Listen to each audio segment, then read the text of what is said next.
Good morning, Brew Daily Show. I'm Neil Fryman. And I'm Toby Howell. And I'm Kyle Hagge. Today, we are taking the gloves off with another edition of Bullish or Bearish. Apple's VR headset, Big Snack versus Big Pharma in the viral Stanley Cup. You name it, we're going to debate it. It's Monday, January 15th. Let's ride.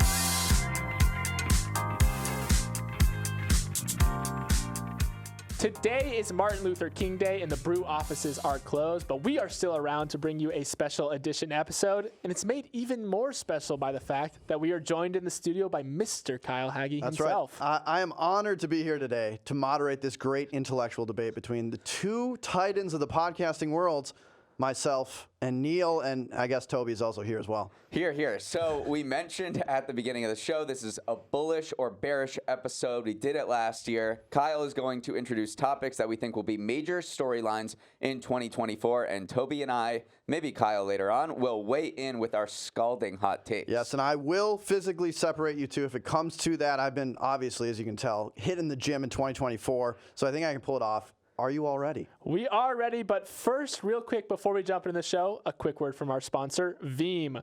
We are super grateful for Veeam for making this show possible, and that's an emotion that I'm sure a lot of businesses who use Veeam know all too well. Gratitude that Veeam helps you recover your data faster, gratitude that Veeam helps protect that data in the first place, and gratitude that it has some of the highest security standards in the industry. There's a lot to be appreciative for when it comes to Veeam, so we'd appreciate it if you check out Veeam.com today. That's VEEAM.com today. All right, well done, boys. And Veeam is going to have to up their price if they want me involved in the ad. My cyber is very secure. But okay, let's move on to bullish or bearish. And for those listening, bull is good, bear is bad, and I promise no animals were harmed during the taping of this podcast. So let's get into our first one. Apple stock is up 389% over the past 5 years. The Blue Bubble Brigade has bullied Android users. You have Tim Cook, the GOAT of supply chain, at the helm. Apple feels quite untouchable, but they have a big new product coming out this year, the Apple Vision Pro. And this is their biggest product launch in nearly a decade, this VR headset, the Vision Pro, which is going to be released in just a few weeks on February 2nd. No company has yet to crack the code of kind of getting people to wear these devices in any significant number. So can Apple's magic touch finally make the metaverse happen? Are you bullish or bearish on the Apple Vision Pro? And Toby, I'm going to go to you first. I am very bullish on this. I think Apple is one of the only companies out there that's truly made an advancement when it comes to interacting with our computers in a different way. Their spatial computing is very cool. They're blending your environment with a computer in a way that Meta or anyone else hasn't. They stripped away those clunky, awkward controllers that you have to hold in your hands. And I think being able to interact with the device with your hands free is a great and needed innovation. And I'm very bullish also on the entertainment experience, being able to essentially enter a theater in the space of your own home. You have two 4K TVs for each eyeball in this. So I think the spatial theater experience is going to be great. And then also finally, it's got the most robust app developer community. You need apps on these devices to make it cool, and Apple has this years and years of developer community that you can't replicate overnight. So those are three reasons for me. 1, 2, 3. That's a strong bull argument. That was a lot of corporate jargon. Is that a PR press release? That was a lot of corporate jargon to pitch to consumers who really care about only one thing. And that is the price, which we haven't touched on yet. This thing is going to cost $3,500. That's about the same as a Herman Miller couch. You can't even sit on this thing. But to be serious, I think I think Apple really has not articulated a use case, a really killer app for headsets, and I don't think Meta has either. I don't think anyone who's trying to release any VR or metaverse product has been able to pitch this compellingly to consumers. Apple can whip out the coolest technology in the world. It can be, maybe comfortable to wear, but if the content is not good, if there is no reason for using this, then I don't think consumers are going to buy it, especially with this price tag. Meanwhile, Meta's Oculus Quest, the lowest price one is now at $500. So say I'm a consumer who wants to kind of dip into this world a little bit, see what it's all about. Why would I not? The Meta is a very good product for what it is. I'm sure the Apple one is a little bit better technologically, but I'm not going to spend $3,500 on it just as a regular dude. He wants the Herman Miller couch. That's what I heard from this, actually. Hell yeah. But yeah. I mean, you're going to need a comfortable couch if you buy this too. So now we're talking $7K for the all-in package. It's quite expensive. I'm already sensing some tension. We have a bull and a bear. What do you think? Here in the room. I am bearish because I think 2024 is the year of in real life experiences. I think the last thing we want is to go deeper into a virtual setting. I think we actually now want to be interacting with people in real life, not like Toby sitting at home alone with his Apple Vision Pro. I got my 2 4K movie theaters on my eyes, though. Kyle, you have more friends than us. We get it, okay? Okay, the debate is already starting off on a good foot. I like the tension that is brewing. We're going to go to our next one. And so for this next category, we're actually going to go to Wall Street, a.k.a. the public markets. And I think the era of SPACs is over, thankfully, and people are looking to the normal IPO process in 2024. That is what everyone is talking about. Is the IPO market going to pop? I'm going to list off actually some private companies that are slated to go public this year. And I actually want to hear your thoughts generally about the public market, but then if you have any hot takes on these companies as well. So the 5 names we have our eye on are Reddit, which is the popular forum website, Stripe, the payments juggernaut, Panera of charged lemonade fame, Skims, the brainchild of Kim Kardashian, and Shein, the clothing store your Gen Z sister can't stop talking about. Neil, you're up first. Bullish or bearish, and then any companies you're looking at in particular. Yeah, so one company that I think I'm bullish on, and we should caveat this by saying we are not investment pros. I have a lawyer in my ear saying that. But just more broadly, Skims. I think Kim Kardashian is an absolute force. The power of influencer-led brands is only increasing. This company started 4 years ago, and it's already valued at $400 billion. It grew sales 50% from in 2022. Sales were $500 million. Then it went up to $750 million. The big announcement recently was that it was getting into men's underwear. This market is ripe for disruption. At the top of the men's underwear business is Hanes, and second is Fruit of the Loom.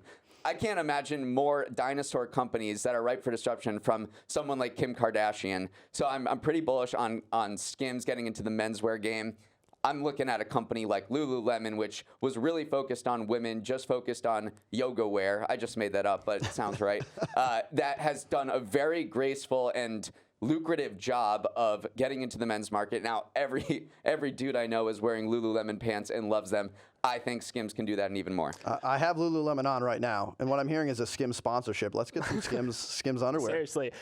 Neil, I agree with you on Skims. You did say it's valued at $400 billion. It's currently valued at $4 billion. I said $4 billion. You said 400, and as much as we want to be bullish on He's this, inflating his take. I don't think we can actually justify a $400 billion valuation for Skims. My company that I'm most bullish on is actually Panera, and it comes down to actually my bullishness on Cava as well. Cava had one of the best IPOs of last year, the fast casual Mediterranean chain, and it's a loss-making franchise. It only has 260 stores. Panera has over 2,000, and I don't think a lot of people knew this, actually. I certainly didn't, is that Panera was actually a public company once before it was taken private once again in 2017. And during that time, it was a 100-bagger. If you invested $10,000 when it went public in mid-1999, you would have turned that investment into $1 million. This was once a stock that a lot of people loved, and I think it's going to be a stock that people love again in the new year. Have you tried the charged lemonade? I have not tried the charged lemonade, and I will not. It is tough to bet on a restaurant company, especially a fast casual one when so many people are working from home. I think Panera really kind of, it did well, but I think that was during an era when a lot of people were going there for lunch from the office. So I don't know. Restaurant margins are very low. There's a lot of competition in this space. I don't know what differentiates Panera from any other fast casual restaurant when you have Chipotle has made its name in Mexican, Cava, Mediterranean. There are a bunch of other more compelling options, I think, than Panera, but maybe I'm just disconnected from the real people. It's the bread, Panera bread.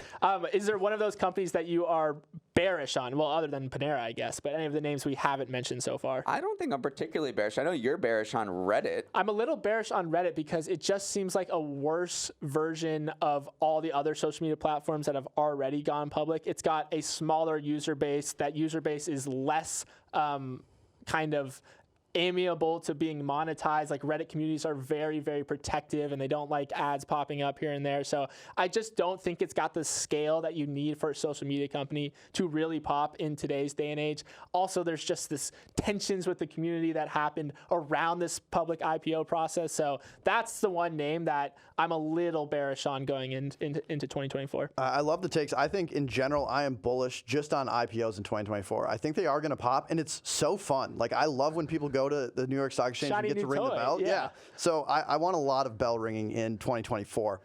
Okay, next one. We are moving on to what I consider to be the biggest matchup of 2024. No, I'm not talking about the presidential election.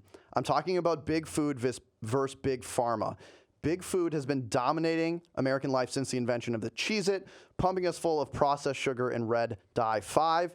In the other corner, we have big pharma with well-known hits that will help with anything from pneumonia to allergies.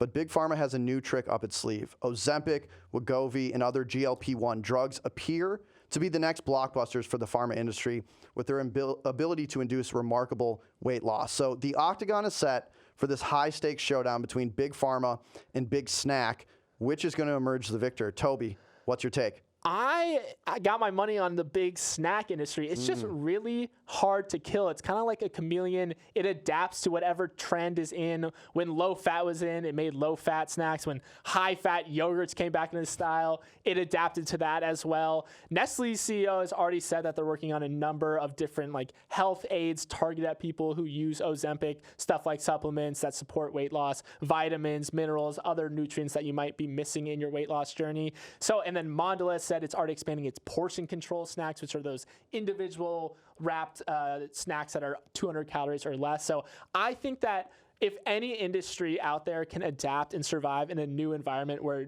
something else is trendy, I think it's the snack industry. It's just very hard to kill. I mean, I don't think it's going anywhere, obviously, but I think that they are on the defensive, on the back foot. Like you said, they're going to have to make all of these changes, and that's because of these miraculous drugs that appear to be coming onto the market that are turning into, they're going to be the best-selling drugs of all time. I think that's pretty much a certainty. For me, I think Big Pharma is going to win this battle because I just look at where the money is going. The money investors are on my side. Last year, Novo Nordisk, the maker of Wegovy, leapfrogged Nestle as the second most valuable company in Europe, and then it went on to top LVMH as the most valuable company in Europe. So if you're just looking at it X's and O's, you see Wegovy, Novo Nordisk, it's more valuable than Nestle now. I think that's pretty much as binary as we can make this, that Big Pharma is beating Big Snack. I will say, though, if you want to follow the money, there was a lot of money in the big snack industry last year. We had that mega merger. Smucker's acquired Hostess for $4.6 billion. I don't really know if a move like that is made if they don't see a future where they can adapt to this new landscape. And speaking of price, by the way, that's one of my bearish arguments against Ozempic, against Wegovy. The average retail price of these drugs is just extremely, extremely high still. They're all will run you, Wegovy, Ozempic, Mounjaro will all run you over $1,000 a month. And so that's just pretty prohibitively expensive. You might say that price will eventually come down, but I think that's going to kind of dent the widespread adoption that so many people are forecasting. If we're doing like the ESPN pregame of this matchup, of course we are. There is an X factor here. What is the X factor? The X factor is whether insurance will cover this. Yeah. That is the X factor. I think anyone can agree with that. The intangibles. Will insurance show up today's game? I think there is a decent chance that it could because there are more studies that are coming out that these drugs do much more than just do weight loss. I mean, there was one huge recent study about Wegovy that says it reduces the risk of heart attacks and strokes by 20% in adults with heart disease and obesity. When you look at something like that, that makes it much more compelling for insurers to cover this. Yeah, I've even heard people are like going to the gym more on it. Like it seems to be this like miracle drug they can't quite figure out, but good things are happening to people. I do think this is like the most American matchup of all time because there's two things Americans love: a quick fix, which is like, oh, a drug I take that loses weight, and a tasty little snack at the end of the day. So I don't know which one is going to break first. This is, I think, the matchup to watch going into 2024. Let's move on now to our next topic of bullish or bearish, and that is electric vehicles. So for a long time now, electric vehicles have kind of been the prince that was promised, this technology that was going to usher in a greener future, one lithium-ion battery at a time. I think Tesla appears to be the king here, but you actually have a ton of players getting into the space. Fisker, Rivian, and Lucid, and even the kind of big automakers, the legacy companies. But recently, the pace of adoption has slowed, and these legacy automakers I just referenced have actually started to scale back their production plans of EVs. So Neil, you're up first for this one. Are you bullish or bearish on the future of electric vehicles? I'm bullish only because the U.S. government, which is the most powerful economic force in the entire world, along with pretty much every other government, wants this to happen. They're going to make it happen. There's going to be incentives. There's going to be subsidies. They have these targets that they want to hit. I mean, the Biden administration has effectively mandated that 2/3 of all new vehicles will be electric by 2032. And as we've seen for centuries, private industry is going to have to bend under the will of the government because this is the biggest customer. They can make change. They put their thumb on the scale. And they can choose winners and losers. They're choosing EVs to be winners here. I don't know how long it's going to take. A lot of the adoption has taken a lot longer than we expected. But I think ultimately, we're all going to be driving electric vehicles someday. It's a strong econ take, talking about the power of the government and aligning incentives. I like the argument. I know. I mean, I'm actually not bullish on that particular argument because you can't really sway consumer habits if consumers don't like the product that's being created. That being said, I do think the products being created are kind of meeting consumer expectations more and more. And one big part of that, I think, because I'm actually long-term bullish on electric vehicles as well, it's because the unified charging network in the US is going to be huge. That's constantly been one of the greatest sources of anxiety and one of the biggest reasons why you wouldn't purchase an electric car, because you're not sure if you're going to get stranded on a highway. You can't take those long road trips because there just hasn't been this robust charging system. But I think GM and Ford, they just jumped on the Tesla charging network. So finally we're getting to this standard that makes people feel more confident, which will be huge. That and the price of electric vehicles has been the two hang-ups for people, and I think we're slowly getting over those humps. Doing research for the show, I was looking into range anxiety, which is why everyone says they don't want an electric vehicle. It's actually a myth that people drive long distances in the United States. The average U.S. driver traveled about 40 miles a day, and 93% of U.S. trips were less than 30 miles. So everyone maybe just has this vision of them going on this long road trip, very romantic, when in actuality, they don't need a car that goes more than 50 miles per charge. Then they can come home and charge it back up. I blame the Rascal Flats. They put life is a highway in our brains, and everyone thinks they're doing cross-country road trips. The government's going to ban Rascal Flats as well.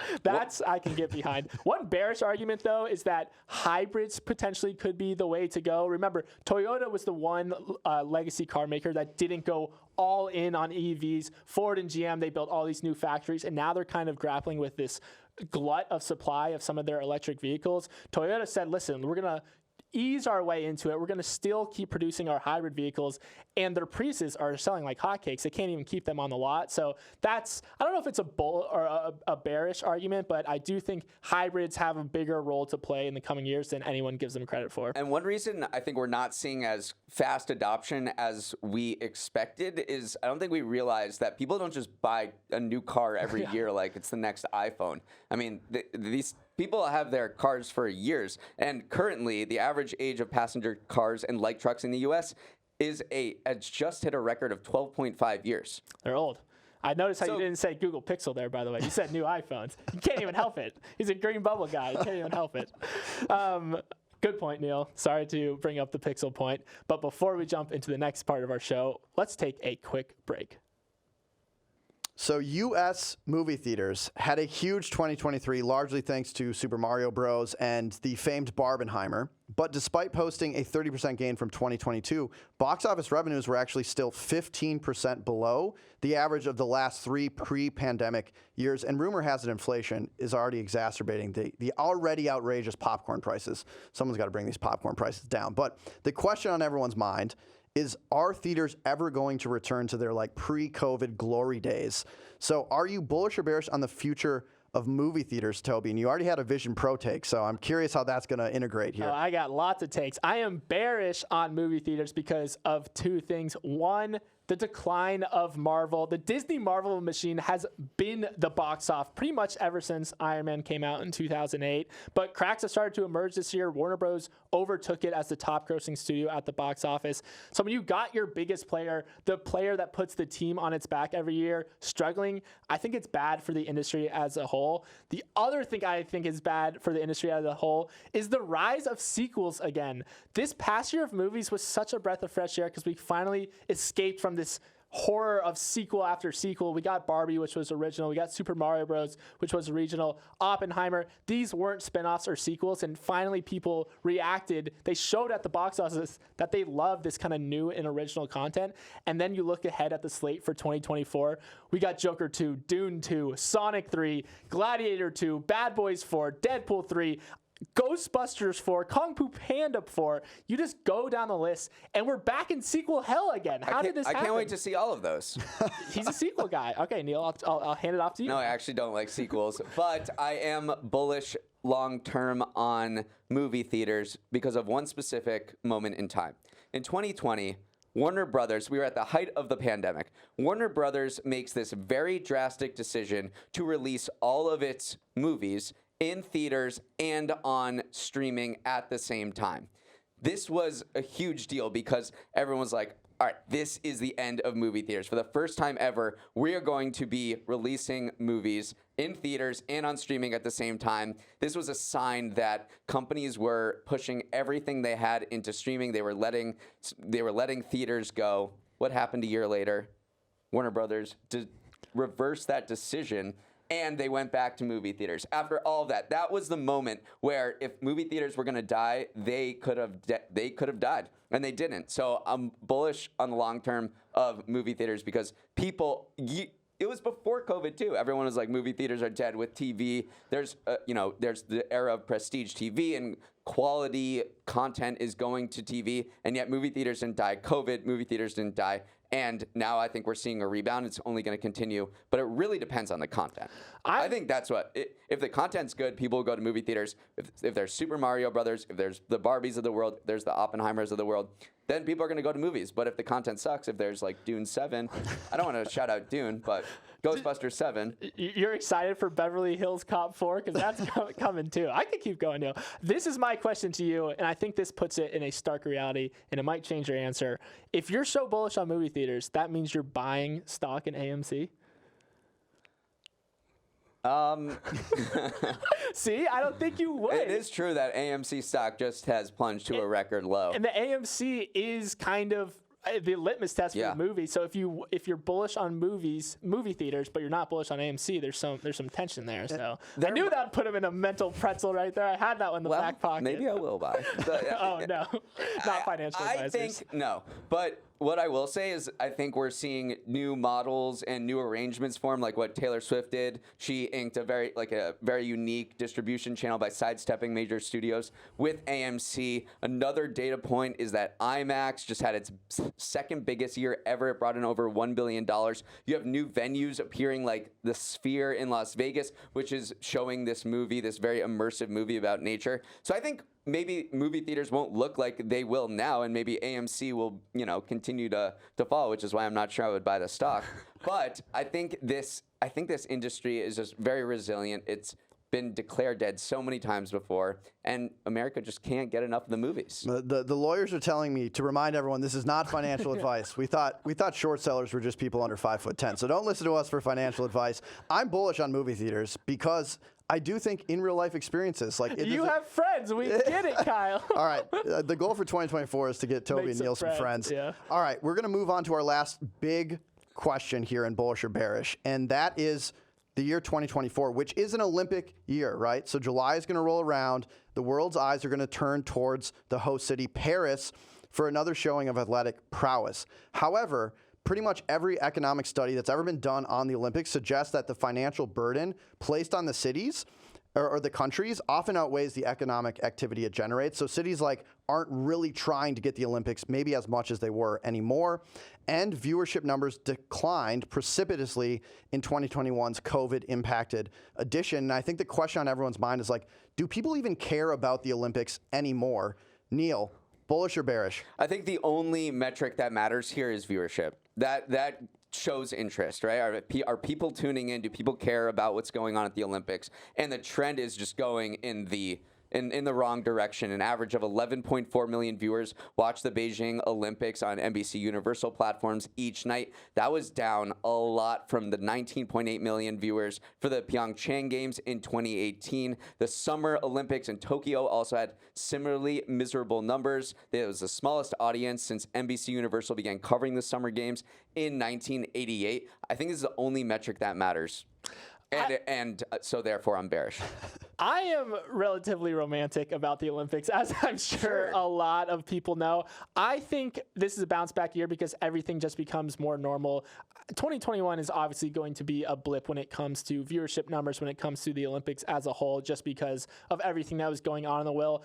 And I'm just bullish because I think we got some storylines back. The peak of the Olympics was the Usain Bolt years when there was just these larger than life Michael Phelps characters that were just dominating storylines, and they brought you out. And I think we're on the verge of kind of that next generation. You got Noah Lyles from the U.S. is the next great American sprinting hope who could challenge some of Usain Bolt's records. Simone Biles will be back again. Katie Ledecky is still there. Eliud Kipchoge has competition on the marathon. So I think there's all these strands of intrigue that will pull people back in. And again, this is taking a more romantic sporting perspective, but it is an entertainment spectacle. And I think we have the ingredients for it to be entertaining again this year. You're putting your heart over your head. I am putting my heart because it's a romantic thing. And I'm also bullish on the new sports, I will say, because that is another chance to increase kind of viewership. The big ones are cricket and flag football. I think those are the two with the most global impact. Getting NFL players or getting that football audience interested in the Olympics is huge. And then cricket, we went through the top Wikipedia articles earlier this year. Everyone is searching for cricket. It's one of the, if not the biggest sport in the world behind soccer. And so I think cricket and flag football are two big boosts for the Olympics. I'm not writing off the Olympics, and I hope it turns itself around, but really, this is a story business, as Toby was saying. They need to reliably churn out very compelling stories. People care about the athletes way more than they care about the competitions. And I think in the past few decades, the Olympics has not reliably been able to churn out these stories that makes people care, that makes people watch. We all remember Michael Phelps in 2008. I mean, that was some of the most compelling, interesting television that I've ever watched. I have goosebumps just thinking about it right now. But that has just not been consistently delivered over the past few years. Let's hope that this was just a COVID thing, the bubble, the weird stuff that was going on in the world, and we'll get back on track with 2024. But it is true that people don't want to live in cities that host the Olympics. Like half of Paris says the one thing Paris does not like is tourists. So. And they're going to get them anyway. Now they're getting even more. Half of the population of Paris said that the Olympics was, quote, a bad thing. Not even just a neutral thing. They said it was a bad thing. So you're going to see a lot more backlash locally to governments spending billions of dollars on Olympic venues.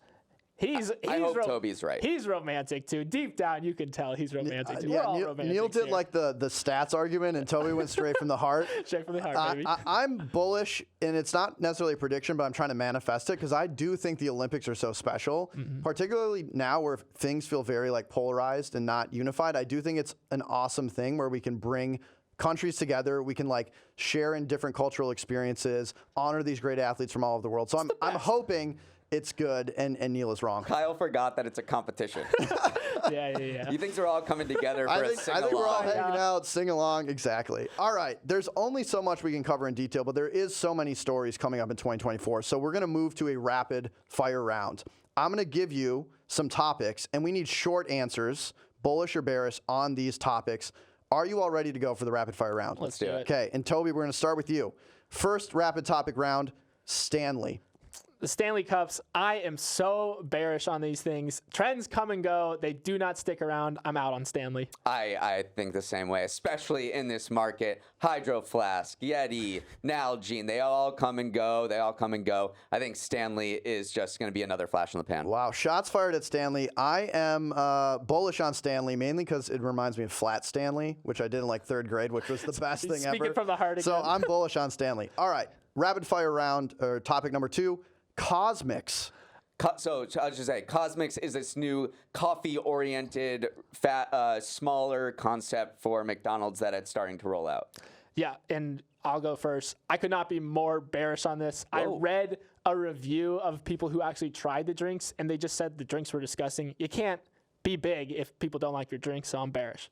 I didn't see that review. Otherwise, I'd be very bullish because I think this is following in the vein of these quick stop coffee shops that you see a lot over the West and the Midwest. You don't see much here in the East, but the Dutch Bros of the world with super sugary drinks, you know what I'm talking about. I think those are very popular, and as people just buy more iced coffee, that's like the biggest thing. That's like the biggest driver in the U.S. food industry right now is iced coffee. I think this is going to be a winner for McDonald's. I like the bullish argument. As a Midwest expert, the Midwest is going to love this. Yeah. I'm bullish with Grimace. They're going back to back. That's my belief. Toby, spend more time. with Toby, you got to people. get around the On my country. long road trips, yeah. All right, a rapid fire topic number 3, and Neil, we'll start with you. The Cybertruck. Yeah, I mean, there's no question the Cybertruck is going to be very polarizing. There's going to be people who hate it, but I think there will be enough people who want it parked in their driveway, just kind of like they want a Lamborghini or another kind of very flashy car to as a way of showing their status and saying, yeah, like I'm behind Elon, I'm rich, I want to show off my wealth. And by all accounts, this truck is pretty freaking cool, like technically to drive. So I'm bullish. I think it's gonna be bigger than initial expectations. I'm bullish because I'm reading the Elon Musk biography right now, and I'm getting wrapped up in the whole mythos of it all. But setting my heart aside, I'm a little bearish just on the production side of things because there's already been some cracks showing in terms of this is a very difficult material to work with. It's made out of stainless steel, which you just don't make cars out of. So I do think there's going to be some production hitches, and it won't get widespread adoption anytime soon. I'm bullish just for the pure intellectual argument of it looks cool. You think it looks cool? I think go. it looks really cool. It is just cool. looks very futuristic. It's not like anything else out there. Okay, next topic. Neil, we'll go back to you as well. Do you think the S&P is going up or down in 2024? I think the AI boom is going to continue this year. So I'll say the S&P 500 goes up. You're going to see companies report. It's all going to be about, are companies making money from AI? I mean, that is if when NVIDIA reports earnings, if they show that companies are actually paying for their graphics processing units for data centers, I think that is just going to drive stock prices higher. So, and we just talked about last week how OpenAI released a GPT store to increase subscriptions for its $20 a month plan. So this is not like the metaverse bubble of a few years ago. This is people spending actual money on AI. And I think if companies like big tech companies, really, the S&P 500, we're really talking about 7 companies, the Magnificent Seven. These companies can show that companies are spending with them on AI products, then the S&P 500 will continue to go up, even as the Fed reduces interest rates too. I'm going to double click on that last point you said and say that it goes down because the Fed does not get inflation under control. We don't reach that 2% milestone. I think that is a bigger deal than any AI boom. So this is against my personality. Well, but what's wrong with what's going to happen with inflation? the snack industry is going to get too big and the snack prices are going to keep going up. I'm going to piece together all my arguments. Too many people are going to buy the Vision Pro headset. So I'm saying S&P 500 goes down. So Jerome Powell might be the X factor on this one. I think it's going up because I'm going to channel my Warren Buffett. Don't bet against America. There you go. All right, up next, and Toby will go to you on this one, Taylor and Travis. And I don't think I even need to say the last names here. I think they're getting married. So I guess I'm as bullish as possible. These two are getting married. They're lovebirds. You see it in their eyes. You see it in the way they act. Bullish long term on Tay and Trav. I am also bullish. I've seen sparks fly. All right, we know love when we see it here. I'm bullish as well. I just don't want to piss off the Swifties. All right, last question of bullish or bearish. This is more of a prediction. Who is going to be your 2024 Super Bowl champions? This is not gambling advice either. You go first, Neil. Oh, I'm looking at all the matchups right now. I really haven't put a lot of thought into this. Let's go with the Browns. Wow. Joe Joe Flacco Get is some going magic. on the Cinderella run of a lifetime. He's bringing Cleveland a championship. The Flacco Renaissance. The Flacco Flacknaissance. The Flacco. I'm sticking with the AFC too. Going with the Buffalo Bills. Josh Allen's a freak. Oh, if you're saying that, then I'm going to say the Ravens. I thought you were going to say the Ravens. No, you can say the Ravens. All right. They're all I think the good. Ravens are going to win. Neil gets 2 We picks covered somehow. our bases there. The Ravens are very good. Poor Okay, Cleveland. we have to wrap it up there. Hope you all have a relaxing day off. If you have the day off, Kyle, such a pleasure to have you moderate and sometimes give your opinions. Can't believe I won the second bullish or bearish episode too. We'll see Wow, about 2-0. that. All right, Toby, what is our swing thought of the day? Our swing thought of the day, it's Martin Luther King Day today, so our thought comes from MLK, and that is life's most persistent and urgent question is, what are you doing for others? A good thought to remember for the entirety of the year, but especially today. Love that. We always love hearing from you as well, so don't hesitate to write in with any feedback to our email morningbrewdaily@morningbrew.com. Let's roll the credits. Emily Milliron is our editor and producer. Samantha Velez and Raymond Liu are our associate producers. Uchenna Ogu is our technical director. Billy Menino is on audio. How could you not be bullish on hair and makeup? Devin Emery is our chief content officer, and our show is a production of Morning Brew. Great show today, Neil and Kyle. Let's run it back tomorrow.